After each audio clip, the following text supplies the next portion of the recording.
Yan, Nissan tayo kabayan ha. Repair yung bumper. So repair yung bumper Nissan. So Nissan Sentra. Repair yung bumper. Ito yung bumper na to. So, bago to siya kabayan. Ito pala kabayan, bago yan ha. Wala namang gas-gas eh, pero ang presyo nito kabayan 100 mahigit. So malaki din pala yan. Sayang yan oh. So sino may gusto kung may Nissan Sentra dyan, baka kunin nyo na to. Ayan, kasi tatapon din na yan eh. Nissan Sentra. So ito yung repair yung bumper. Tapos tatanggalin natin, paklasin lahat natin na. Tapos repair natin to. Ito kabayan 100 mahigit to siya kabayan ha. Ito ha. So nasa 124 kamatay, nasa 5,000 to. Ito 5,000 na to siya repair.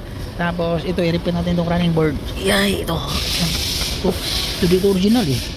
Original to siya. Ito yung pasok, original yan kasi kumanto dito eh, original to siya. Ito yung pasok dito.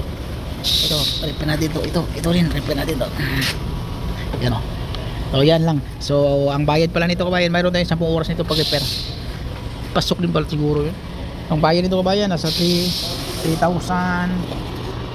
kasama na 3890 man 39. Sus, grabe, laki ng bayad. 39 kabayan times 42, malaki na yan. Mahirap talaga pag may sakyan tapos aksidente mo, tapos walang insurance eh, hindi mo lang ipayos pag ganun. Maintenance talaga yung sakyan. Okay, maraming salamat kabayan. Huwag kalimutan mag-subscribe kabayan. Yun lang, hinire ko lang kung magkano binabayaran.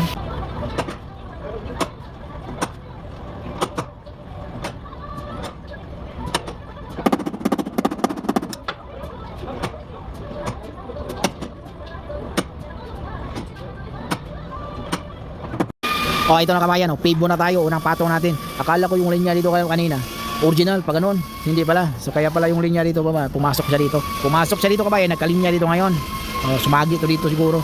So ayan, so, okay na yan yung linya pababa. Tingnan mo linya, normal lang yan. So yan, yung kanto dyan, dito lang yung kanto. Pero mayroon siyang kuhan dito, guard. So yung unahin natin pagkulay dito yan bago tayo mag final. Okay, so sa doon naman dulo, okay na. Yan. Ganun lang kasimple kabayan. Natin kabayan. Mayroong linya yan kasi nilagyan ko ng tape tapos final tayo sa baba. So okay na yan siya. So klaro na yung linya na. Tanggalin natin yung linya ha. Ayan o. Yan o. Pakita ko sa inyo. Klaro yung linya niya o. Ayan o.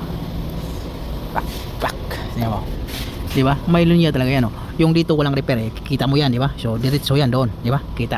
So pag piturahan yan, hindi naman. Ito rin may linya yan ganyan. So klaro din yan pag piturahan. Ayan o. Ano lang kasimple o. Ayan o ba? O. Sa full yung running board natin eh. Diba? Ano lang kasimple repair.